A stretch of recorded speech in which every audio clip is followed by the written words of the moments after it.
right. Well, welcome to the Downing Cut. We're diving into the world of cinematography with the incredible, talented, and critically acclaimed cinematographer, director, and screenwriter who has worked on everything from feature films and award winning commercials to groundbreaking IMAX projects with a career spanning high speed cinematography, VFX, and stop motion. His work has earned industry wide recognition.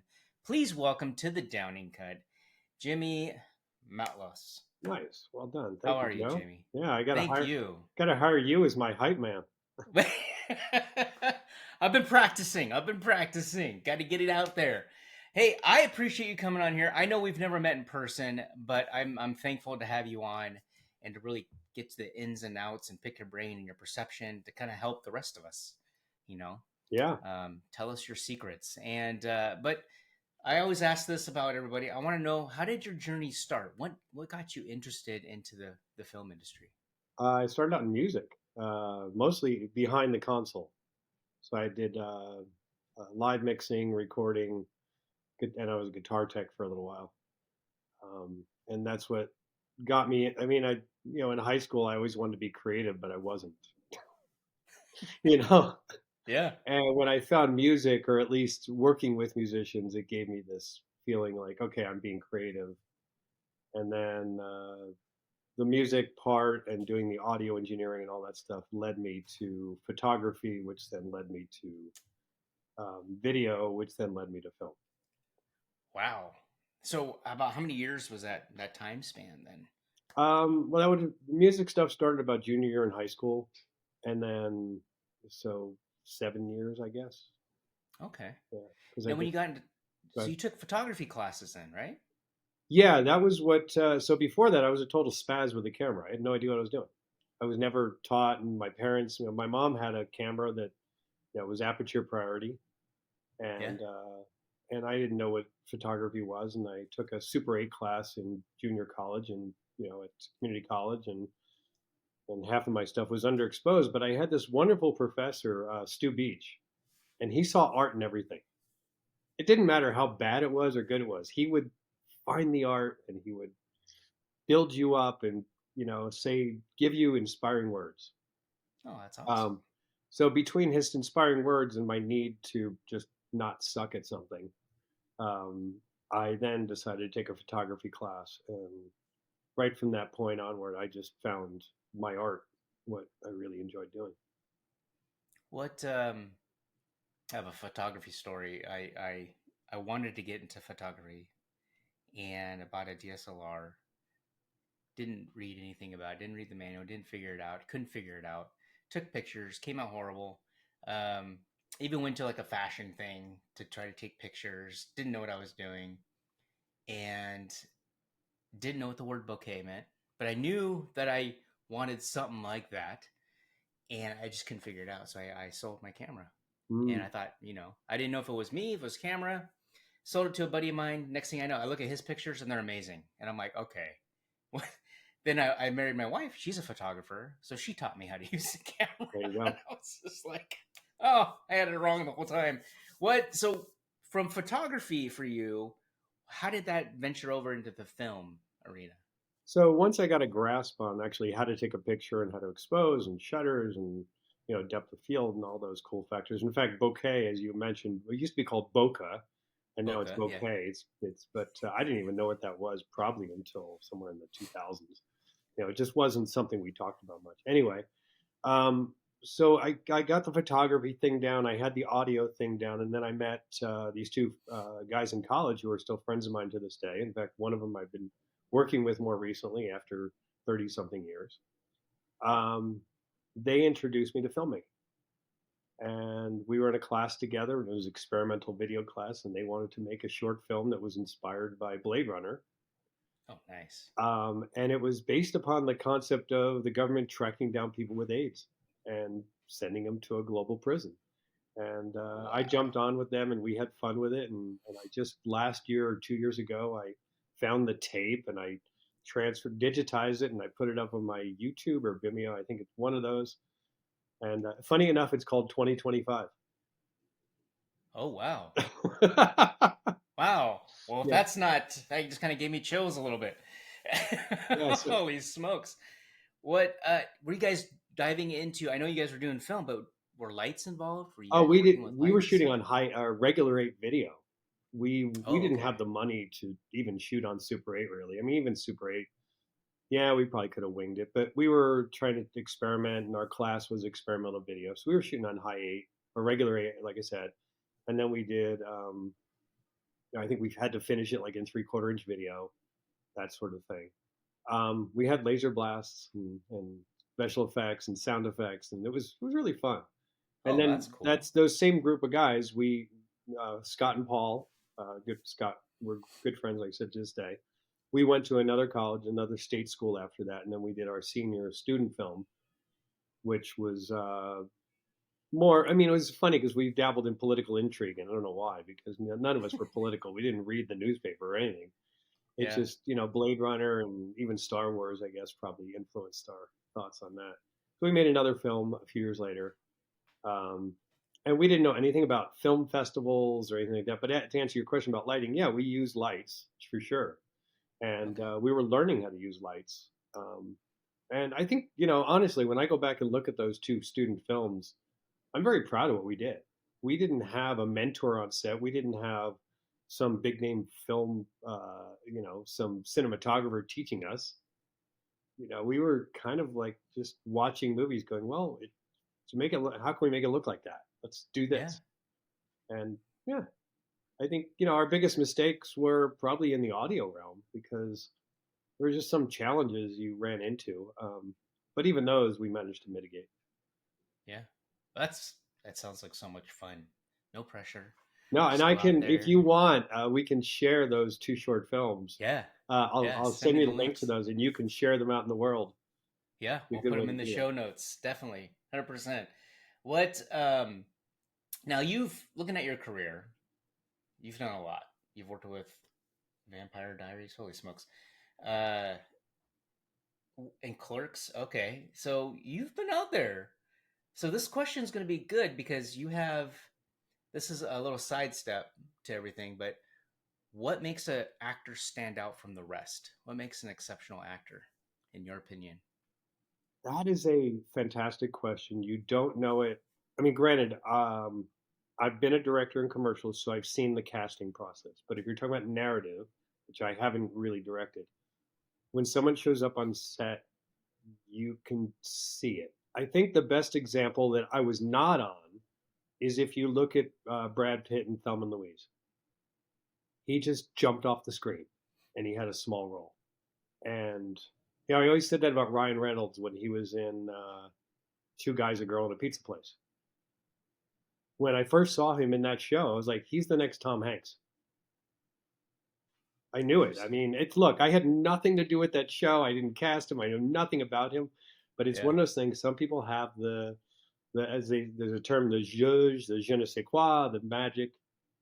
Um, and I don't know, what that is. And we all want to, I think anyone, if you're a filmmaker, if you're a director, and you want to make a film, you're realistically looking for that golden calf. I mean, if you think about Harrison Ford, didn't make it until he was really in his 30s. Sure, he was in Lucas's first film, which is escaping me. I don't know why, considering I know all of his films. Um, but he had bit roles until he did Han Solo. But when you think about it, it's like, how did anybody miss this guy? He had so much charisma. Yeah. So don't know. I'm often amazed at some films when they cast people where you're like, that person's kind of flat. And then other people that just shine. Even so, another example is Benicio del Toro in Usual Suspects. Mm. That character was a throwaway. His character was supposed to die pretty early in the film. Story has it, and then because he brought so much to that small role, they added him to the rest of the movie. See, that's a true testament. What just Rose, we're gonna go down to this a little bit. When it comes to an actor, I mean, you look at like let's just say Ryan Reynolds, right? He's pretty similar off screen as he is on screen. I mean, that's what I picked up was that nuance. So what is it? What's the ingredient? It's just that he's just who he is? Is that What makes a rock star? You yeah. know, I mean, it's interesting. My connection with music was, and this was covered in another podcast, so I apologize if this is redundant. No, it's all But good. back in the day, when I was a guitar tech, I was a guitar tech for a guy named Jeff Wylant. Jeff was in a very small band in New Jersey, and he got the opportunity to audition for Ozzy Osbourne in 1987. I was in 87, and I mixed his demo, and he got picked. And he's been Ozzy's guitar player on and off for the last 30 years. Wow. Um, there were thousands of guitar players that could have been there. There were guys that he would jam with in other bands and stuff who had arguably just as much charisma. They were great guitar players. They probably submitted too. Why? Don't know. The cool thing about it is where I sit, and he's been an influence my whole life, even though we haven't spoken in years, just because lives go separate, is that he proved to me that somebody from a small town in New Jersey can actually amount to something, and he's continuing to do it. Yeah. So what makes that magic? Don't know. It's just like what makes the magic of a great director, because we've all worked. Those of us in the industry, we all work with a lot of different directors. There's I won't mention names because that's dangerous, but there's one director I used to work with who me and the producer would be like, "What's he doing?" And then he would deliver these great spots. And then there were other directors where you'd say, "What are they doing?" And well, the spot wasn't so good. And then there's a lot of directors I worked with who are amazing, just amazing people, great decision makers, great storytellers. Many of them are not in the business at all anymore. Hmm. Because they retired or because it just faded out? Just couldn't They couldn't launch a career. That's sort of the irony, is that my directing career surpassed and eclipsed all the great directors I worked with.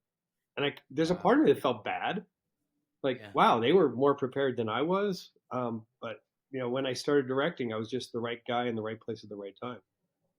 Interesting. Was it okay? Did ego have anything to do with it? Like, was their ego so inflated that they stopped pursuing and driving and pushing? No, no, these guys were all humble as I am. I mean, it's funny. We have to balance the ego, right? Because Yeah. the only way you can make it as a solo artist, which is what we are in filmmaking, is you have to have an ego. Your ego has to be in check. You have to think you're badass no matter what. Um, but I guess the idea is don't be a jerk. But look, we kind of know that that's not even part of the equation, because there's plenty of people that fit that moniker and they are. And then Yeah. there's other people that are super quiet and humble and just wonderful who also are quite successful. Yeah. And then there's the people in between. And look, I don't know where I'm at in that spectrum, because, like most of us, my career's been all over the place. Which is not a bad thing. That gives you a lot of perception, right? Yeah, well, the all over the Perspective. place when you're not working is bad, but all over the Oh, place when you're okay. doing variety is wonderful. Yes. Um, Yes. Back in the day, I was a huge, and still, Rob Reiner's work. When I looked at his work, I was like, that's the kind of career I want. I want to be able to jump from genre to genre and do it fluidly. And then I used to joke, if I ever get to do features, I want Paul Verhoeven's agent, who you know, say what you will about him. I was like, he's okay, but he kept doing movies. Yeah. Like, I want an agent that no matter how good or bad my movie does, that I get another gig. Yeah. That's the agent Yeah. I want. So they're just pushing your on your back, pushing you forward, and promoting you left and right, and just Yeah, keeps on driving that process, right?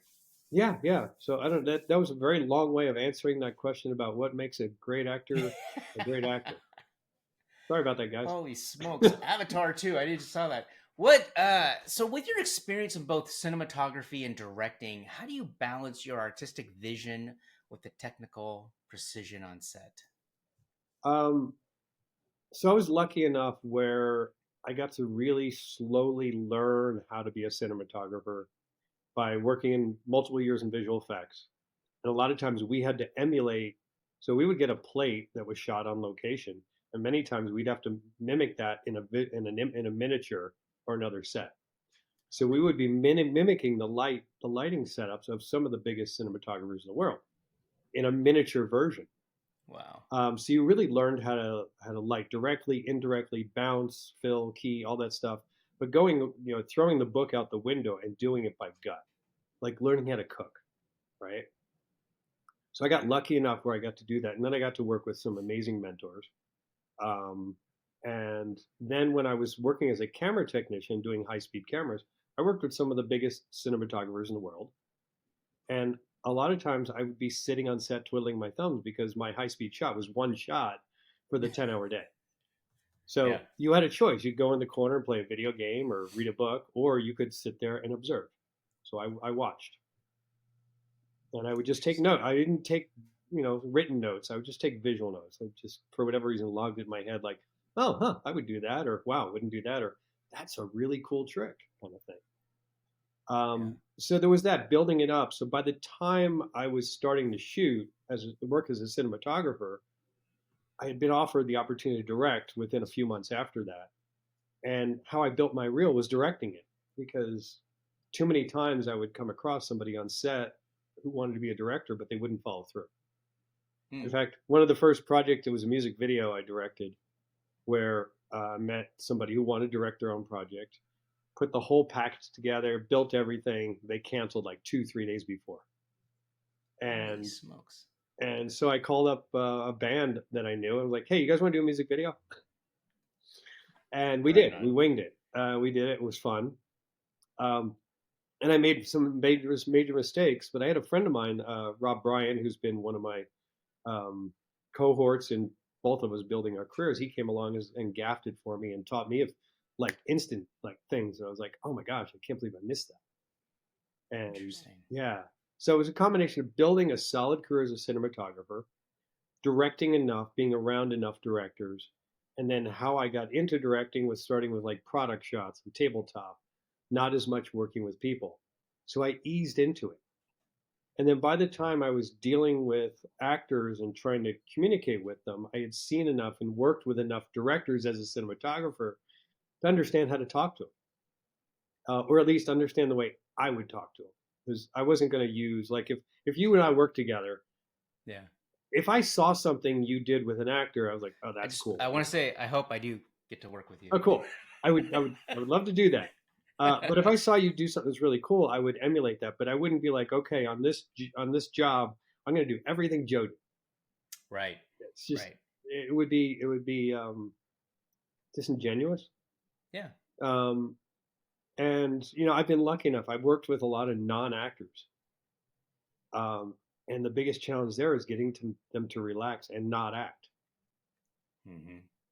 And it's fun. It's like when you can get to that point. One of the commercial I did for Ford um, down in Georgia with two coaches, two basketball coaches, and a lot of athletes and that kind of stuff. They're not actors. We don't expect them to be actors. Right. But I just, was thinking about like how can I get them to be what I need them to be, and I came up with this idea. I said, "You're not on set. You're not in a movie. You're not in a commercial. You are telling your team how to prep for this game. That's the position. That's the what I want in your head." And I was like, "Whatever it takes for me to get you there, just let me know." And it was that thing that just clicked. You It could see the worked. light go on in their eyes, and they're like, "Oh, now I get it. Now I'm not intimidated. I'm not trying to be someone I'm not. You want me to be me." Yeah. So that's Interesting. fun because some people can really transcend some actors. I mean, Johnny Uh-huh. Depp has done it many times in his career where he's transcended. He became someone else. I mean, notoriously Jim Carrey, right? Yeah. Might have ruined his career. He became Andy Kaufman and he hasn't come back since. Val Right. Kilmer, a great example. He played Jim Oh yeah. Morrison and it kind of ruined him. They transcend. So yeah, Interesting. so it's that fine line of balancing the technical and stuff. It's in there. It's in my subconscious. It's in my DNA. I have a crew of I have ACs, I have a gaffer, I have a grip, and probably have a DIT. So Hmm. those guys, girls, and people behind me, around me, and with me are bringing everything closer to the finish line for me. and then it's a matter of me to add 10% to add to each thing. The whole engineering thing, right? It's like Yeah. the last 10% is the hardest part. And if I walk onto a set and I tell a gaffer like, okay, key over there, give me an edge light over there, give me some fill here, give me a topper. They can rough it in, and they may ask me like, you want a 10 by a 20 by, you want bleach muzz, you want griff, what do you want? And then I can answer those questions. We get really close, and then I dial it in. And that's the fun part. Yeah. Is the cool thing, like when you're directing, is you get to walk over and you get to tell your people, and you get to give them the freedom to be creative, to impress you, and you get to walk away. But then you have another job. So you're not just sitting there on the dolly or looking at the monitor, drinking lattes. You got another job. Now you got to go be a director. Now you got to go choose wardrobe, hair, makeup, talk to the actor, meet the agency, or meet whoever. You come back and your crew's got it roughed in. You're like, okay, do this, do that, kill that light, drop a single in there, change the color temperature on that, do whatever it takes. And then you're like, oh, by the way, set up this dolly, not this way, but that way, do that. And then you walk away and you come back. So what's really cool is you stay so busy and you're working on all 12 cylinders at once. It's such a high. Yeah, I can imagine just that adrenaline just going through, and you're going from one shot to the next, and hitting all the steps that you need to, and then it feels like you're almost like a chef. You're making all these things, and at the end you just kind of sprinkle in your secret ingredient, and you're good to go. Yeah. Now you've worked on everything. You mentioned high speed cinematography. You want to talk about that, and then stop motion. How do you adapt your creative approach to the different styles? High speed is giant lights. Stop motion is tiny lights. It's Okay. the same philosophy though. Mm-hmm. What you can call it key, rim, and fill if you want, but I don't even work by that philosophy. I just work by whatever works. So I take motivated light. If there's a window, well, there's my motivation. Okay. And if I'm in high speed, well, if it's a window, then it's a 20K minimum, probably two or three 20Ks. But if it's stop motion, it's probably a tweenie or like a 650 or, granted, I'm talking tungsten heads, but you can Mm-hmm. translate into LED heads if you want. Um, and that's how I work it. It's just seeing bigger, seeing smaller. It's all the same to me, whether I'm on a green screen, blue screen, gray screen, whatever, whether it's high speed, whether it's stop motion, whether it's miniature, it's all the same application. You just have to know which heads to use and how to use them and where to put them and what's motivating your look. It's that may sound kind of vague, but some of this you can't put into such simple terms. In fact, when you watch a movie, and luckily I've heard Roger Deakins even talk about this, he'll watch a movie and say, I have no idea how they lit that. And what you're thinking in your head is, I have to light it right now with no prep, not knowing anybody, and not knowing what I'm doing. But the reality is, if it's a movie, you had time to prep it, and that's the thing you have to remind yourself is there was time for that person to light that beautiful scene. When it comes to like setting up a scene, when does a conversation about lights, camera angles? I mean, obviously they're doing location scouting, they're getting the set, they're getting the preps, pre-production, and everything. But what point do you go, "This is how we're gonna light it"? At what stage in the process is that? Usually on the day on the set. Now, because Okay. there's not too many times when you have, at least in my career, I don't have the luxury of 2 3 day pre-lights.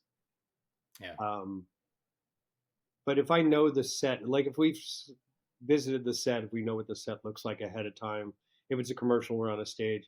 In my mind, I know where the lights are coming. Yeah. But and then sometimes I do have the conversation ahead of time with the gaffer. I think one of the few times where we were kind of winging it, where it was a huge lighting setup, was when I did LeBron James doing a slam dunk, and it was the first time Mm. he'd ever been filmed doing a slam dunk at 1,000 frames per second. The scene Wow. that was given to me was they were doing an homage to the old Michael Jordan spot from the 90s or 80s, I can't remember. But it just had to look like an average every day at the gymnasium, and it was LeBron's supposed to be his high school gymnasium. We couldn't get that, but they got one that was very close. And so I called up my gaffer, and it's like, okay, we know we need a lot of light. So we got I think 200,000 watt lights. Wow. We got I think half a dozen 20Ks and about 20 10Ks. Holy smokes. And we built the lighting based on that, knowing that we still needed almost the full half court. So there was lighting that skimmed into the right side of frame a little bit. Mm-hmm. You didn't see it, of course, but we had to light the whole wall, the set, everything. There were windows up top, but there was just no way we could get lights up in those windows. There was no access point. There was a building on the other side. We couldn't do condors. Um, Mm. so we came up with a lighting scheme, and we showed up on set. And because I was directing and DPing that one, I was running around doing my thing, and we set it up and couple tweaks here and there, and we showed it to the Nike execs. And we gave them two options, by the way. Oh. So we came up with the idea of we'd flag one this way, flag another one that way, turn off these lights, turn off those lights. We had everything on dimmers because I love dimmers. So we show them one look and the other look, and they're like, "Which one do you like?" And I said, "I like this look," and they're like, "Great." There you Um, go. but as far as like if it's a narrative set, if I'm on that, the thing I love to do is I need to see the blocking. Blocking is Yeah. magical on every level. It saves. I mean, if you're making a film, please block. Please Yeah. figure out where your actors are going and block as much of that scene as humanly possible. And what that does is and do it in front of the entire crew. Because if everybody sees when the actors are entering, mingling, and exiting, most of the people then know their job. And what that does is it gives you the chance. So you block it out. Then for me, I love, if I can, I got a dolly, I've got an arm, I've got a head, and I can set up a move that can cover as much as possible of that scene Mm-hmm. without rebuilding. So once I get the grips going on that, then we can talk about lighting. So if I know the camera's doing, a linear pullback, I know I can't have a light here because I'll get a shadow. So Right. okay, where's my key going to come from? And then I work my lighting around my camera. And then, of course, like I said, with Windows, motivated light is wonderful. Um, edge light, backlight is essential, but I mean, for me, don't be too heavy handed. Yeah. Too many times you'll see it. So like everybody's got this halo. Right. And if it makes sense, sure. But like chill out on the edge lights, but don't forget the edge light. Interesting. The edge lights add because of Yep. the depth of It field, right? separates your talent from the background. Mm-hmm. Yeah, there was going back to my student film, the second one we did, we were shooting on our pub at college, and we blew a breaker, and nobody Whoa. knew where the breaker box was. So we Oh ran out man. of outlets. We were afraid to blow another one, and we had to forego an edge light. And the guy had black hair, and the background was very dark, and he kind of blended into it a little bit. And to this day, I mean, you could tell 35 years later, I'm still like, darn it. Did say we'd have a flashlight or something? Well, yeah, back then, 16 millimeter film, we were probably at 400 ASA. Oh my gosh. So you've been involved in the Emerging Cinematographers Award for nearly 2 decades. How have you seen the industry evolve up to up and coming talent? Yeah, so it was 17 years as of this past 2024, and then I resigned as of November of this year. I figured 17 years is about the time your kid graduates high school, and I was ready to move on and try my next venture. The way I've seen, so younger has certainly risen. Younger DPs have certainly risen through the ranks. I would say, of course, access to equipment, access to digital, all those sort of things. Back in the day when the ECA started, they would only project in film, and I had submit an IMAX film that I shot. I forgot the first ever student IMAX film, That's awesome. and we submitted. We didn't win, but had we won, we couldn't have afforded to make a 35 millimeter print. In Yeah. fact, to this day, the only copy we have is 3/4 inch video. Holy I mean, there smokes. is an IMAX print out there, but Yeah. me and the director could never afford to transfer it. Wow. Yeah, but Wow. how? I mean, that's mostly how the talent has changed. It's the storytelling. Every year there was a theme that popped up, like it was crime dramas or horror or westerns. Hmm. Sometimes it would be like dark comedy, just almost abstract threads that were common. Yeah. Um, and then there were some films that just blew my doors off that didn't win, Interesting. and then other films that I would watch more than once because it was so entertaining and not in a good way. Okay. Yeah. Yeah, but it's interesting. I'd seen some of those filmmakers who submitted films that were okay. I saw them progress because next year they'd submit another film that was better and another film that was better. That was cool to see. Yeah. Yeah. That they just didn't give up. What kind of advice would you give to newcomers, people who want to become a cinematographer? Oof. I still believe that starting and working in the camera department is invaluable. We have, I think there are way too many people that go straight from novice to cinematographer running a crew of 20 like overnight. Um, Really? oh yeah, it's yeah. I don't think I've ever met anyone like And there's some people that do it quite well, but a lot of people it's like they're not prepared to work with that many people doing that job, and that. Yeah. they don't know what to do with the departments. I mean, even myself, um, I came up through the ranks, and this is one of the stories I love telling people. So if you've heard it before, sorry. No. Um, but one of the first commercials I was directing, or sure, working as a DP, and this was like literally 3 or 4 commercials in. Um, and you're used to like when you're an AC or a camera tech, you're used to working around grip and electric all the time. And you kind of dabble with hair and makeup a little bit. Like sometimes they walk into your space and they want to see through the lens or whatever. We work with director department, we work with producers, we work with everybody. But the one department we don't really interact with is art department. So Art. I'm on this commercial and I'm looking through the viewfinder, and all of a sudden this guy pops up in front of my lens and he looks at me. He's like, "What do you think?" And his hair's all over the place. He's covered in paint and it's total mess. I'm like, "Who are you?" He's like, "Oh, I'm your art director." I'm like, "Okay, what do I think of what?" And I didn't know how to communicate with him. I didn't know Mm. how far I could go. I didn't know. I was like, "Well, aren't you the director's job?" But he wanted to know my opinion, and Hmm. you learn quickly. You're like, because that director I worked with, Rob Fang, who I'd worked with a couple of times, he was wonderful to work with. He gave me the freedom to communicate, and it was a house where there people were moving out of the house, and they had a white wall, which of course we hate white walls. And I was trying to think of a way for him to knock down the white wall. I was like, wait a minute, if there's a picture behind that on that wall, and they pull the picture off, how about you put the picture up, gray out the wall, and then when they remove the picture, you'll see the outline of the old picture. Oh. So that was my way Yeah. of knocking down a white wall. Interesting. Yeah, Huh. Now your work on Fear was compared to A Quiet Place. Revenant. Thank you. yeah, and that wasn't me, by the way. I didn't compare it to that. Yeah. What were the biggest creative challenges in achieving that level of visual storytelling? You know, it's funny. There were hardly any challenges in that movie. We were our That's a good production one. budget, our the total budget for the movie out the door was less than 300. Okay.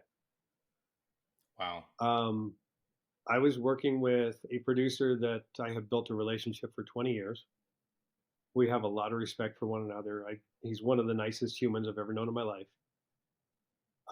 So I had the freedom to be me and to do my job, and he trusted that I would do my job. I was working with an AC camera crew I'd never met before in my life, except for the interview. So I interviewed the key grip uh, and the first AC. The gaffer was referred to me. I met the gaffer on the day. The other two I met for coffee and just told my producer, I said, I think they'll be good. Hmm. And I just, it's one of those things. I just had a gut feeling. They seemed confident, but also chill and had a good vibe. And and I've told this story before. Our first shot First day, we were shooting in California. We were north on the Grapevine. We had a snowstorm that night, Yeah. and it continued to snow all night. But when we scouted, it was sunny and clear.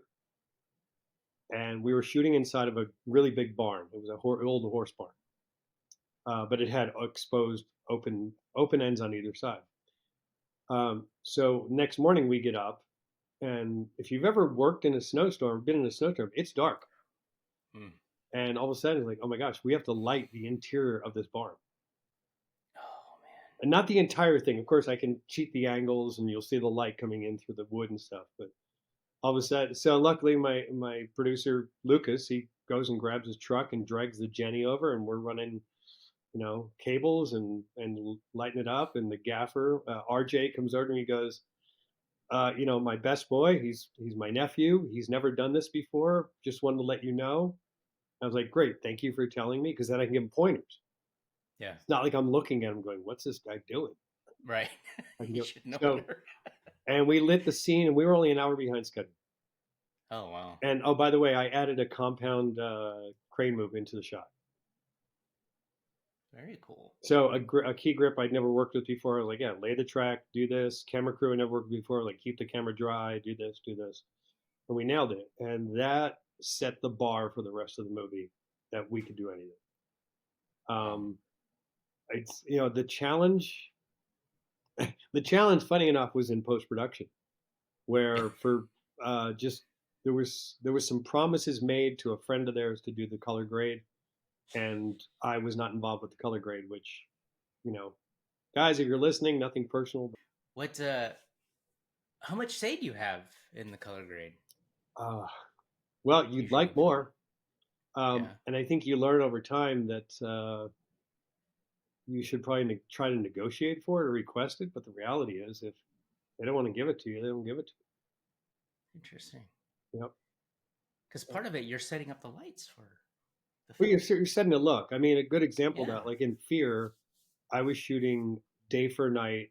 So there's another barn in the scene in the movie, and I was shooting day for night. So we had daytime. We had the blue light coming in from outside because I set the camera at a lower color temperature to read daylight as moonlight. Um, and as the day progressed, of course, eventually we were shooting at night. So I was shooting at night for night, but it needed to look like the day for night. So I told the director, I was like, I just had to start tilting the camera down more and more, because there was only so many slats and holes in the boards I could shoot light through.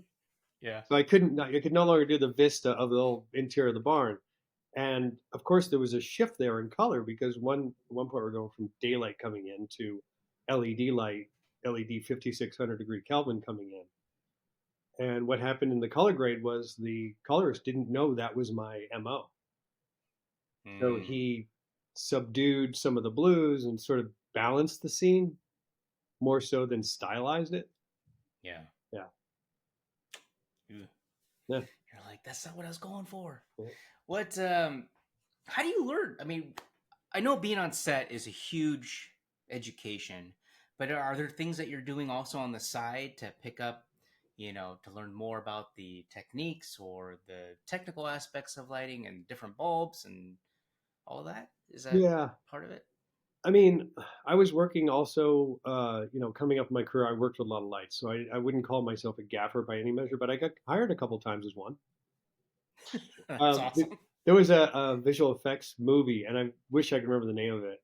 I worked on, where my friend Eric Swenson, he was the visual effects DP on. We were doing miniatures, and he hired me as the first AC and the gaffer. Just And like we that. we had multiple sets going. We had like three sets, and it was kind of funny because I was running cable. But the truth is, you don't pull focus in that kind of situation. I was probably I yeah, it was a film job, so I was loading the camera and downloading the Hmm. film, but that was pretty minor. But in visual effects, a lot of times you did work. You were a gaffer, you were a grip, and electric, and AC. You do all three jobs. Oh, okay. Um, it wasn't. This was one of those bigger jobs. And I remember to this day because I was running a 2-aught, and plugging the spider boxes, and calling up my gaffer, going, "Is this how I do this?" Um, but yeah, so I got a really good feeling for working with lights and just understanding what they do and how they work. And in my mind, I used to think of them as like spraying a hose, like a water Mm-hmm. hose. You Yeah. pinch the nozzle down and it's narrow, widen it out and it widens. And if I wanted to spray a wall, what do I want to do? I want to do this or do I want to do this? Uh, I like for some those are good reason analogies. that made sense in my brain. I didn't tell too many people that. In fact, this may be the first time I've ever revealed that part of my sanity. It's your secret. Um, so yeah, it was just hands on approach. And then what I would do too is another cinematographer, Rodney Taylor, I worked with for years. I worked with him on a bunch of the IMAX films, and he said he learned some of his best lighting techniques by getting a fully manual film camera, like photo for photography, Oh, like no, okay. like a meter inside that was terrible. And medium format is very common for that. Medium format meters are terrible. Hmm. And it forced him to use his light meter. Oh, He okay. was not relying on the needle in there. Plus, shooting medium format's more expensive. And Yeah. I was taking pictures of my kids, of sceneries and scenery and stuff like that. And I was, I didn't always have lights, but I always had. At one point I picked up a plexiglass mirror. It was I think it was 2x2 or 4x4, Yeah. and I would use that to light pictures of my kids. I remember one year we did a Christmas card where I had the mirror outside, like mounted in a tree, blasting light into the house, Wow. and just Yeah. messing around. It's like things like that start to teach you how to direct light and how to work with it. I wouldn't Mm-hmm. so much call it manipulating. I would say working with the light. So those were all huge learning curves. And then it's just trial and error, mistakes, I guess. What lessons did you take away from working on the VFX with heavy films like Nightmare Before Christmas that kind of influence your work today? Is there anything that resonates? Yeah, I mean, Pete Kazacek, the DP from Nightmare Before Christmas, he passed away a year and a half ago. Truly a mentor, even though him and we only worked together the one movie. But just one of the most gracious, amazing human beings I've ever known. He was in a similar way like me. He's like he lit organically. He didn't light from a textbook. Although Pete was textbook savvy. He's the kind of guy that could read, you know, machine language and understand it. Um, but I took a lot of the movement away from that movie. If you know anything about stop motion, that movie the camera moves a lot, and that Hmm. was the first time the camera had ever moved like that in any stop motion movie ever. And the moves are just they're elegant, they are gorgeous, um, and flowing and beautiful. But they followed the story. They weren't movement for the sake of movement's sake. They Hmm. weren't trying to um, they weren't trying to show off. Like, look at this cool move I could do. It Yeah. was part of telling the story. Like you're in this wide shot and you go in. It's like the reason we're going in is because this is where your eye would go if you were looking at if somebody was telling you the story and you were watching it, that's where your ite would go. And so that sort of thing resonated with me. Hmm. And then the motivated lighting. Your lighting should have a purpose. And there's times when it doesn't. Yes, we can be fantastical and we can go totally over the top, and that's fun when you can just create this crazy lighting style that doesn't matter and doesn't mean anything. But Yeah. the root of it starts in motivated lighting, purposeful lighting, balanced lighting, that sort of thing. But and then once again, staying away from the textbook, going with a gut. And Oh, in okay. the movies like that too, we were lighting everything with light meters. There was no auto anything. There was no what you see is what you get anywhere. It didn't exist. It wasn't an option. So taking away from that, yeah, that was a big part of it. Visual effects. You had to be dead nuts on, um, Wow. and or it would be costly. Like I worked for a visual effects house, and if our blue screens were underexposed, it would cost us money. Wow. And your boss would. I mean, they were nice. They were wonderful people, but they'd let you know, hey, your blue screens were under a half stop. I'm not Yeah. talking like it wasn't like they're like, oh my God, it was off two stops. They're like, it was off a half stop. Can you make sure it's a little closer next time? Half stop is nothing. But Yeah. for post effects, it was a lot. I'm learning so much. Good. You're teaching me, Jimmy. Oh, good. So, I love teaching. is someone who's written feature films and TV pilots, how does your background in cinematography influence your screenwriting process? Arguably, and hopefully, it does not. Okay. Um, it's funny. I started writing stories when I was a teenager, but I was terrible with English. It took me 30 years to fix that. Um, yes, I'm a visual storyteller, but if I'm reading someone else's screenplay and I see camera dolly, zoom, camera does this, camera does that, camera does anything, I'm sorry, I'm a cinematographer and I do not write that into my scripts. Yeah. There's two reasons for it. Number one, I don't like it in a script. Number two, anybody who's going to read my script is going to expect that. They're going to be expected to be all about the camera and the lighting. Mm-hmm. But what I can do is I can be like, well, we know there's certain times of the day where the light's better. We know there's certain scenarios where the light is better and things just work better. Um, but I don't need to write the details of what the lighting is going to look like.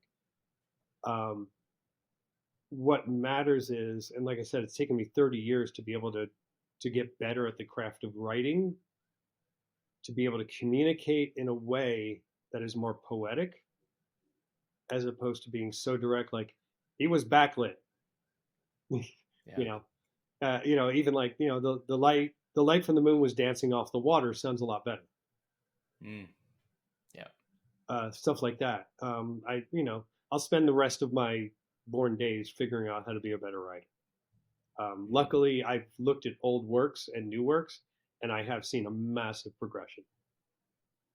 Um, but yeah, movies are first and foremost visual, um, and because this is part of my DNA, the lighting and camera work, and the right and kind of like with the directing thing, it's like the lighting and the camera work was part of my DNA, and learning how to direct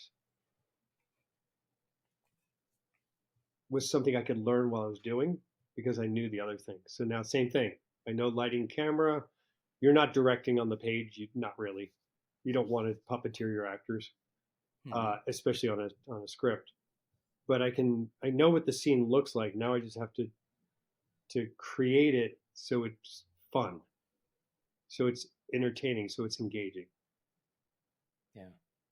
Are you part of that process? Is that come from the storyboard and shot list that you're creating to integrate that in, or I no, I haven't done any storyboards or shot lists for any of the movies I've written. okay? Number one, I'm terrible at drawing. Number two, it's just I know a lot of people do a lot of the legwork to get up to speed to write, and everybody has their technique. For me, it's busy Mm-hmm. work, or it's avoiding what you're actually supposed to do, which is right. And some people, yeah, it's therapy, or it gets them to that place. For me, it would just be like I know a lot of people like to write treatments, and I had only written I've written 5 screenplays, and like I said, I co-wrote a pilot. The pilot we did outline because it was a co-writer, my friend Mallory Lowe. We co-wrote the pilot together, so we had to do an outline. We had to know what we were talking about. Mm-hmm. But the other 5 features, only one of them I wrote an outline for, and that was basically it was based on a true story. Oh. And for that, I had to jump through what I would call the flaming hoops, which were your plot points. And I also had to make it make sense because it was a true story. The other ones, I did not write a treatment at all. I Yeah. wrote them as if I was watching the movie in real time or in slow mo as fast as I can type. Yeah. You know, Right. That's awesome. What about when you're working with someone else's script? How does that process? How do you work that up? I think the hardest part is not being critical of it or Mm. not giving pointers. I mean, there was a movie a friend of mine was directing years ago, and I was considered to be the DP for it. And this director, it was his first time ever directing. Um, and I just figured I was a shoe in because we had worked together on some other projects like documentary and that kind of thing. And I remember we were in a meeting, a bunch of people around the table all talking about it, and I had made a suggestion that maybe the story should be expanded a little bit because it felt like it was moving in real time. And I'm like, Hmm. we need to get past this. And well, I was uninvited to the room after that. Oh my gosh. Thanks, but no thanks. Yeah, you in the corner, yeah, you can leave. Yeah. Wow. Yeah, and it's and it's not like I'm like trying to direct it or take control of it. I'm just like, did you ever consider this? Because that doesn't work. And Yeah. so biting my tongue has been a challenge for sure. And it's not because my ego's into it or anything else. I'm just like, this this might make it better. Can we discuss? Have you ever given a suggestion where the director's like, "Oh yeah, that's a great idea. Let's Oh do that." yeah, yeah. Actually, for Princess and the Pea, the IMAX student film, and it was more of a camera move thing, but it also motivated story. Is that so? I'll share this one with you too because it's an interesting film because it was set out in the desert and we actually built the giant bed and Wow. it was a cowboy and his mom and all this weird stuff and the shot was the princess is up on the bed on top of this 20-foot 25-foot tall bed. Oh my She's trying to gosh. sleep and her suitor is down below strumming a guitar. And the director said, well, we'll start on her and we'll drop down, we'll see him. And I was like, that's not the story. I said, and the story to me is he is serenading her. So we start on him, and technically speaking, we're following his voice as it lifts up to her sleeping. And then from there, we tilt up into the sky. And I said, maybe we could do like some star effects. Oh And yeah. we brought a friend of mine, Bill Gilman, came in and he did some visual effects to great stars. And then I said, what we'll do is we'll tilt down the other direction. There'll be morning. And then the mother comes out of the house to scream at the to scream because the princess slept through the night. So it became this 360 move like this, and Yeah. the director just loved it, and we're still good friends to this day. Now is that it's all in one take? No, it was two takes because we shot Two takes. this first scene at night, Okay. and then we left everything out except for the Yeah. camera, and then came back the next morning and just kind of completed it because that transition in the sky with the stars gave us plenty of space to. What are your thoughts on, there's kind of this novelty thing of and we appreciate it. We love it. We think it's a great challenge to do those one shot long takes. You've seen it in a few movies here and there. I think Daredevil did a fight scene like that. Or Boogie Nights. Uh, Boogie Nights was it Men? What is it? Children of War, Men of Children? Yeah, I don't Children know. of Men. Yes, that's the first time I actually like acknowledged. And I was like, oh, But wasn't it wow. Touch of Evil? I think was the first one. The Orson Welles movie was the first one where they did, I think, a full 10-minute take. And Wow. it's the opening shot of the movie. You got to watch it. Pretty, and So that's film, huh? is that still like the high ceiling? Is that what people are reaching for? Or is that something that I guess filmmakers I like? could What care is it? less. I mean, if it Yeah, tells the story, like Boogie Nights, I think is one of the greatest examples. yeah, But then what happens is you start to become aware of it. It's hard not to make you aware of it. hmm, Um, so I don't know. I mean, I'm sure sure there's something I've done in my career that was similar to that, but it's not so I could care less, honestly. I don't, for me, I'd rather light a beautiful scene with amazing actors and just deliver an impactful scene that either makes people laugh, cry, or think. That's what yeah, matters. And whatever it takes to get that.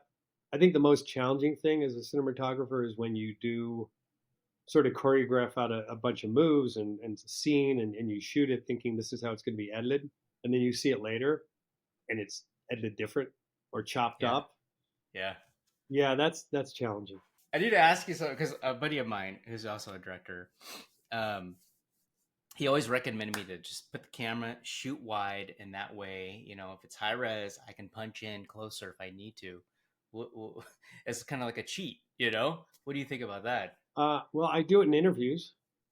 Okay. If I've only have one camera, like I did an interview or actually a promo recently because we have in the town I live in, we have a nonprofit theater, and I had to do a three people speaking about this program, and I didn't, they're not actors, they're just regular people, and I knew Yeah. that I wouldn't be able to get ISOs and a three shot where they would repeat the same dialogue. So I Yeah. was like, well, we'll do this. And I've been asking them because it's going to project on the screen. I was like, guys, I had to zoom in. Can we project it beforehand so I know if it works? And now I'm shooting in, with a Panasonic digital SLR in 4K, and I'm finishing in 1920. So it'll probably be fine. Okay.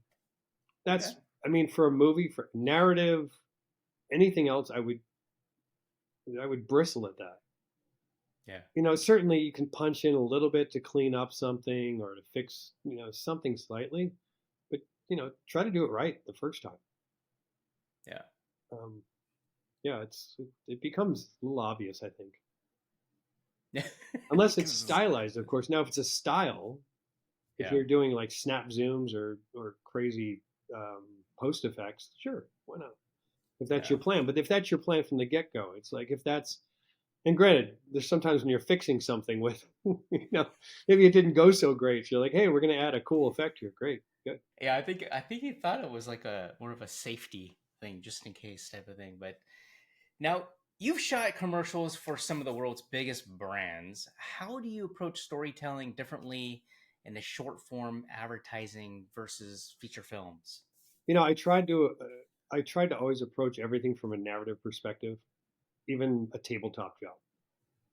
You know, and a lot of people talk about I want this to look cinematic, and my Yeah. definition of cinematic is if you saw this in a movie, would it cut, right? So Mm-hmm. same thing with the storytelling aspect. Does it have a beginning, middle, and end? Everything has three parts to it. Everything in life. This podcast has a beginning, middle, and end. This conversation has beginning, middle, and end. Everything in life has three parts. Now there are Yeah. nuances in between, of course. So you break it down. Every three parts have another three. Break it down smaller, smaller, smaller. But yeah, that's what storytelling is. Like, does it have a beginning, middle, and end? What's your intro? What is your what they call in screenwriting inciting moment? What is your dramatic question? And was your dramatic question answered?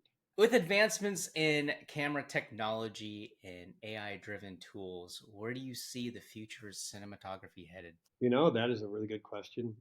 There will be an infiltration of AI, probably in the higher budget stuff. You're going to have big budget and low budget dabbling in it. And I think the mid range, the indie market, hopefully will hold on to real actors in real places, acting like whatever you want them to be. That Yeah. to me is going to be the connectivity that humans are going to have. Um, Movies are like music. We all like Mm-hmm. different music. There's some music that literally just makes me bristle if it comes on. Like Amazon will try to force feed me some, auto tune pop music, and it's just, I can't turn it off fast enough. But someone else loves that. It's like McDonald's, Starbucks, and Bud Light, right? People love it. Mm-hmm. Not for me. Doesn't mean it's bad. It's just not for me. And hopefully, us as filmmakers, we're not making Starbucks, McDonald's, and Bud Light. Hopefully, we're making microbrews and the corner pizza store, and Yeah. the fusion food. I mean, that's between food and music and all this stuff. It's all this creative um, possibilities. And I think I do believe, and I think that us as humans, we want to feel that connectivity with other humans. I love your analogies. I It I love makes to so cook much and I sense. love music, so there is that.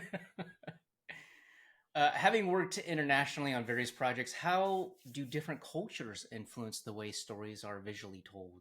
Oof, I would probably be not the right guy to ask that because I come from one culture and I would be cautious to say I understand how another culture thinks. Have you watched, like, we'll just say Indian movies, for an example? Their storytelling's a little bit different from the traditional U.S. American production people. What, like, when you compare and contrast, is there anything that stands out, or is it still just telling the story and Well, I think I'd lean into, I mean, I love watching British films, whether they're small or whether they're big. The Brits somehow have a way of making a film just a little more charming. Hmm. and um, and I don't. I wish I knew what that was. You know, it's funny because in American films tend to have this, you know, many times seem to have this cheese factor or this over Mm-hmm. the top factor, Mm-hmm. or where actors are acting on screen. Whereas you don't see too many British projects where actors are acting. Even the smallest British film, you'll walk away going, dang, that was an amazing performance, beautifully photographed. And you can tell they were limited with budget and time. And it may Mm-hmm. not have been the best film, but what didn't stand out to you was bad acting and, you know, a subpar delivery. Yeah. Yet, I mean, how many American films have we all seen that are just like, really? Huh? Who? What? Yeah. So that would be the only comparison I would be truthfully aware of. Of course, Indian culture is very different than Western culture. They're going to tell a story a different way, just like food, right? Mm-hmm. You know, if you know, there's a reason why Indian restaurants aren't eclipsing McDonald's in America Yeah. because it's different, and you know, different is different. I've noticed that there's a lot, even Asian films. Some of it's kind of crossbred into like the martial art realm and wire work and the stylistic type Yeah. ingredient. You know. Well, that's the Um, unfortunate part is the I think the Western relationship with Asian films is kung fu or martial arts. It's like such a mm-hmm. disingenuous Yeah. um, observation. If you can go back and give advice to yourself, what would it be when you're starting in the industry? What would you say to yourself? Start a 401k. And you laugh, but that's the God's honest truth. I mean, Yeah. that would be the number one thing is pay attention to your bottom line before your bottom line becomes your bottom line. Um, Marry a producer, date a producer. Um, Definitely stay in touch with the people that you jive with, Mm-hmm. um, people that speak your language. Be genuine to yourself and genuine to yourself. Actually, genuine to yourself, I should say. Genuous, I think, was a combination of generous and genuine. That works for me. Yeah, but be both. You know, I there's plenty of people I'm sure who've traded in their aesthetic for success or some modicum of success. And I'm sure that my inability to cash that in has probably hindered my career. Um, so I don't know what advice to give to people other than you know you're the only one that has to look at yourself in the mirror at the end of the day. Yeah. And I I can honestly say I'm very happy that I've been authentic my entire career to myself and to who I am and to people around me. Treat people better than you treat yourself. Be kind, honest, be genuine. Work hard, show up early, leave late. Thank people. And granted, this isn't advice I would give my younger self. This is just me. Um, the younger person, the younger Jimmy advice would be, you know, start the 401k and start writing earlier. I guess for me, but I don't know Mm. if I was qualified or capable. I don't know if the Mm-hmm. stories were there. Um, it's going to be slower than you think and faster than you know. What's causing you to write? Is it because you love writing, you want to tell stories, or is it just because you want to? Since you're a cinematographer, you're a director, you have those assets. Are you writing so that you could just shoot your own film? Combination of everything you said. Okay. So even when I mean I started writing letters to friends of mine when I was a kid, like 5 years old. Yeah. So the town I was born in, we moved away from there, and I used to be a pen pal with one of my friends when I was like 4 or 5 years old. In middle school, there was a girl that I dated. We became like best friends for years, and we lived probably 10 miles away. We used to write letters back and forth. Mm. And so when I look back at that, and I was like, well, I had a need to communicate with the written word. Um, and I think about it, it's like I always had this imagination, like to explore things in my mind, but I never knew that my imagination could become something written. I never connected the dots. Mm. And I tried dabbling in writing, but my grammar was terrible. I failed English twice in high school, you know, Okay. Yeah. because I just wouldn't agree. It's like, you read a poem and your teacher's like, well, this is what it means. And you're like, that's not what it means to me. Dead Yeah. Poet Society was a huge, I mean, honestly, Dead Poet Society was a game changer. When I saw that movie, I was like, oh my gosh, that was me in high school. I was Wow. the rebel. I was the Yeah. one that didn't conform.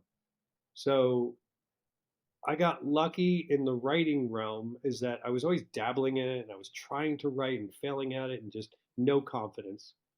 Somewhere in the mid 2000s, Simon Wakeland, who's an editor, a good friend, he asked me for two photos. He needed something on a green screen, and he needed something that was royalty free. And like, yeah, Hmm. it's mine. You can use it. Go for it. He used it for a magazine article. Called me up, needed another article or another picture for something else. Sent it to him, and he's like, "Can you write?" I was like, "I think so." So he gave me an assignment, which was, "Can you write me something about lighting?" Hmm. Um, and I think it might have been as simple as that. And I compared daylight being the purest type of light you could ever work with to maybe artificial light. And I gave him a paragraph, and he's like, "Great, run with it." And I wrote my first paid article. That's awesome. And I had a lot of respect for him because he was an editor, he was a writer, he knew what he was talking about, and he was looking at my work, going, "This guy isn't terrible." And Hmm. when I read back what was actually published, there weren't that many edits. So it built my confidence. And then him and I Yeah. built a relationship where he would feed me a couple articles a year, and I got to be creative and I got to open up because he gave me that freedom to be expressive in my writing, and he gave me license to just run with it. And that continued to build, to the point where I really wanted to do a screenplay, and I had only written one, and I wrote it in longhand, by the way. Wow. When I was in Morocco in the late '90s, when I was reading Sid Field's book, and I was Yeah. writing this script that had been in my head for years, um, writing it longhand, and but I tried to commit it to. I think this was pre-final draft. So I remember I wrote it like in Microsoft or something like that, and then the computer I was writing on crashed, and I lost Oh. the. I didn't lose the whole thing, but I lost part of it. And I put it away for years. And it wasn't until my divorce where I was like, well, now I have a lot more free time, and I went out and I bought Final Draft, and I started showing up for a writing group. But I had so much anxiety about opening Final Draft Hmm. because I just didn't want to deal with the formatting. Hmm. And I finally met someone who worked for Final Draft, and I said, "What advice would you give?" I said, "I'm having this block," and the guy's like, "Just hit tab." That was it. Just hit. When in doubt, hit tab. Really? So what I did, this went all the way into like 2015, maybe somewhere around there. I was still cautious. I was writing, kind of, but not really. And then I had the opportunity to make a short film through Panasonic. They were doing a demo for the Varicam LT, and they wanted me to do something, I don't know, something silly. And I said, let's make a short film. They're like, you got an idea? You got a script? I'm like, yeah, I do. I didn't. So I went home that night, and the woman I was dating at the time, she had taken a screenwriting class, and I said, if I write this longhand, can you convert it? She's like, Yeah. yes. So literally, we wrote it that night. Oh, that's She awesome. converted it. I went and met with Panasonic the next day. They gave me $2,000 to make the short film. Oh my gosh. Um, and then while I was editing, which took editing the short for that and finishing it because I wanted to do a proper finish. I wanted to finish it in 5.1 and all this cool Oh stuff. yeah. And that was the online date. That is when I studied and I learned how to do Final Draft. So when I delivered the edit, I committed to writing. And I started in about August, and my due date for me was Christmas Day. Wow. So on Christmas Eve, I worked on it and left like two things open. Christmas Day, I opened it up, did the two things. Like, okay, I delivered my first screenplay. What a great story. I Like, mean, that's success right there. I mean, really. well, when I get them made, yes, and which is I guess one of the things we were going to talk about was what I'm working on now, and Yeah. yeah, so that is so I've written, like I said, 5 screenplays somewhere in there. So I used to rent a house in the woods, a cabin. I used to rent a cabin in the woods, Yeah. and a friend of mine is big into horror. He's like, dude, you need to make just a horror film. I'm like, I don't do horror. So we Why? started talking further and further, and this was How on come you don't Halloween. do How come you don't do horror? I just don't get it. Okay. It's like ask me why I don't eat pistachio ice cream. Okay. It's got a purpose, but not Yeah. me. Yeah. Yeah. So I was like, I don't get it. It just whatever. And then we started talking about American Werewolf in London. And I was like, American Werewolf in London, and Jaws to me are two films I don't consider them horror films at all. I consider them Hmm. thrillers, interesting, whatever. So I was like, wait a minute. I live in a cabin in the woods and I come and go back and forth for work. What if somebody like that were a werewolf and they were trying to figure out how to cure their werewolf curse? And so that's where I wrote the script from. So then I did the deep dive on werewolves and found out it's folklore. It goes all the way back to Greek times. It was a curse put on them put on uh, Lycanthos. I'm terrible with Greek. Anyway, it was a curse put on a man by Zeus. And so I followed the train of thought and the process. Like we've been doing werewolf movies wrong the whole time. Oh. So I wrote the story based upon sort of like Stand By Me, Hmm. Jaws, and the folklore and mixed them all together. And when I finished the first draft, I think was when Stranger Things came out, and I was like, I'm onto something because it's Yeah. similar enough because it's teens solving a mystery. Hmm. So multiple versions after that, a lot of really good notes. Then I started to sew the idea of wolf advocacy into it because wolves have actually, real wolves, the fluffy, furry things that run out in the woods, the wild dogs, they've been considered dangerous for decades, for centuries. They're Yeah. not at all. You have a greater chance of dying from a mosquito than you do from a wolf any year of your life. You have a greater chance of getting killed by your own domestic dog. So I Mm. started to sew that into it. So all of a sudden I had this narrative fun movie with um, with wolf advocacy. I was like, wow, this could be really fun.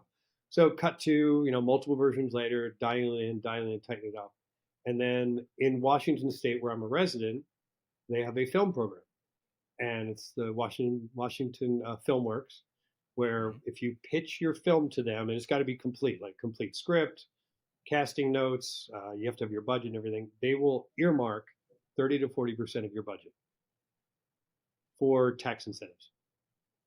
And then Yeah. from that, I have to raise the entire budget with the promise that if all of my receipts make sense, we would get the 30 to 40% back. So that's where we are now. Oh, that's I'm awesome. actually literally sending in my paperwork within the next 2 weeks. Wow. And that's when we start the fundraising. And that's when we Yeah. start reaching out to as many people as possible, a lot of people we know, to raise the funds. And we're going to go sub 1 million. Um, it saves us a lot of money and time to do it that way. Once we get over 1 million, then we get into bigger contracts and then we have more fees, that sort of thing. Hmm. And as much as I want to do a $5 million movie, I'm going to earmark it for sub million and then see what happens. Well, congratulations taking that step. Yeah, I mean, yeah, that's I, yeah. I mean, you just got to, it's funny because there's many times you reach out and you're like, look, I got this resume, I've done all this stuff, yes. I have this, and it's crickets, and no one Huh. seems to care. And you're like, I get that no one owes me anything for doing this, but I guess I've accepted that this is a journey. This is my Yeah. journey. This is the way the journey is. And we'll see where it goes. But Yeah.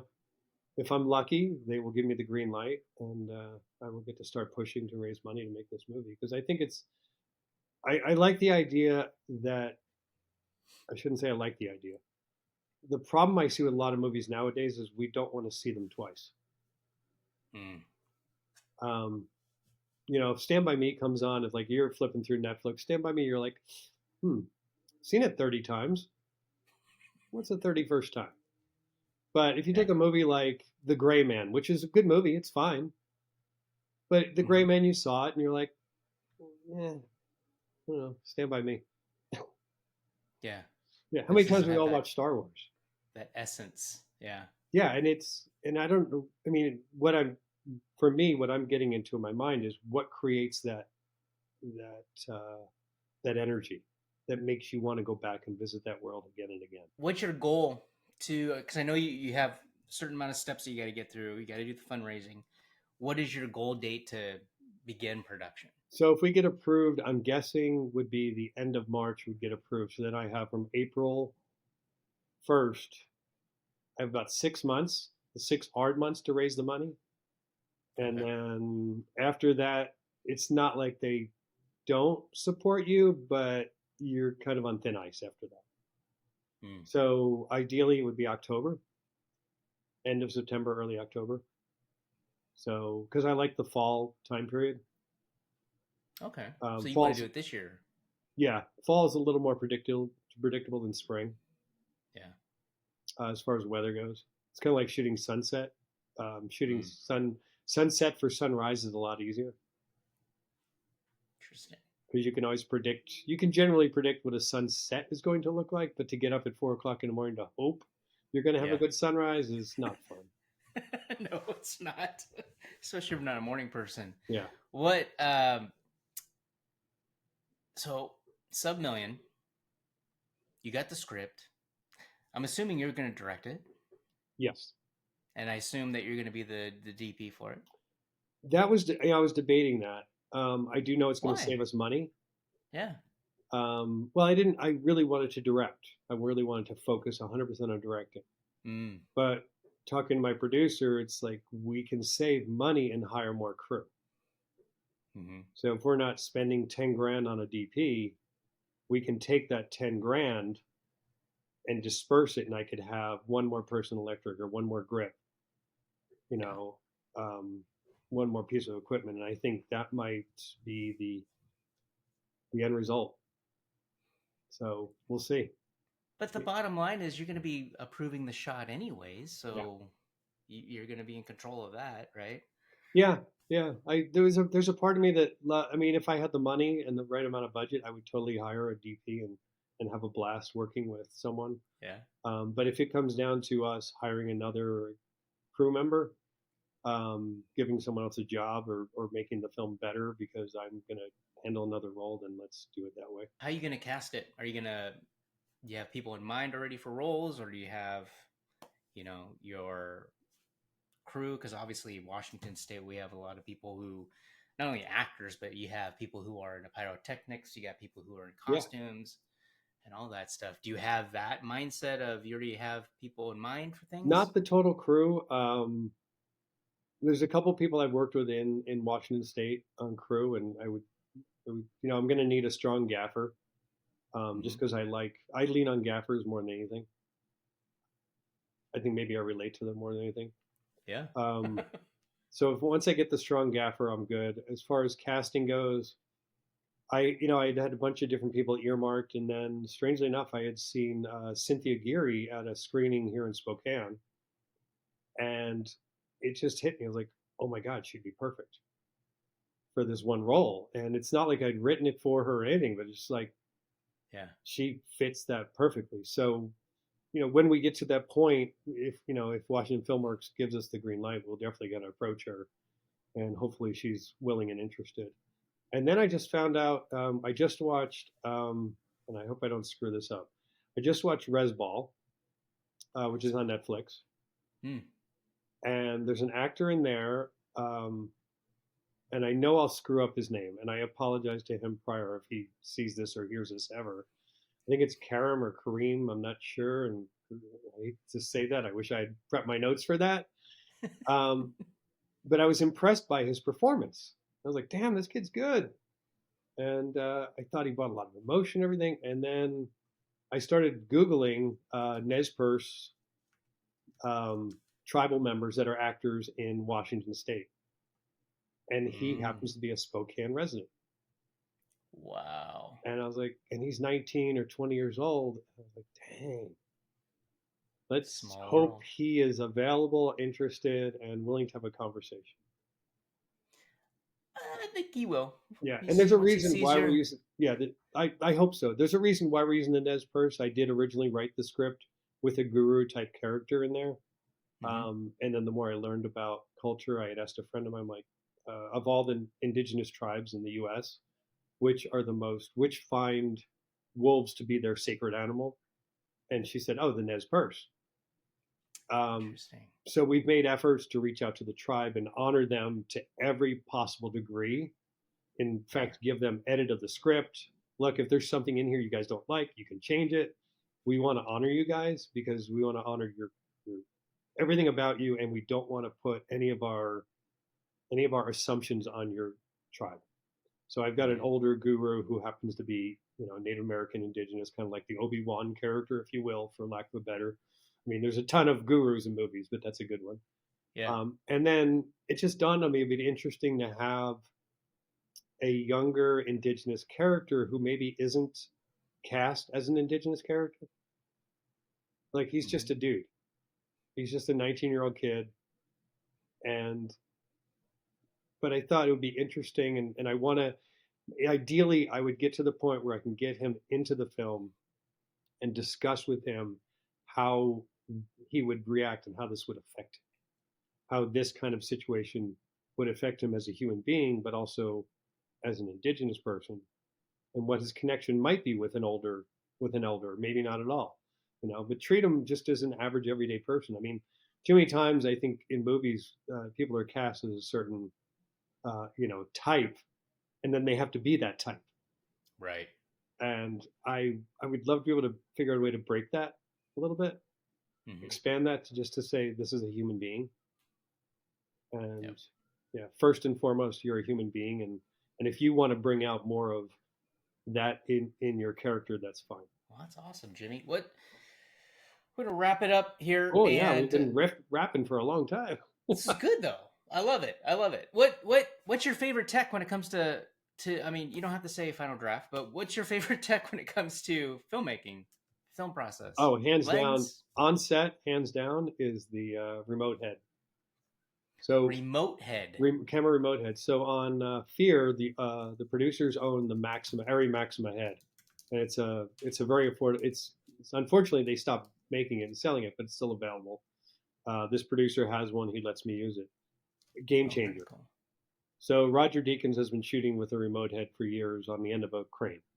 Well, on Fear, we had a jib arm with a remote head, but Yeah. it raised the value of the shoot exponentially. Gave me the option of saving hours per day. I'm not talking minutes, I'm talking hours. Just doing it over or doing reverse. Like you're on an arm, you just swing over, pan, Oh, okay. swing the other way, pan. Okay, you got your overs. And you're not losing anything. Yeah. It's not Yeah. like, oh, it was a cheat. No, it's exactly where you would have put a camera and a tripod or a dolly.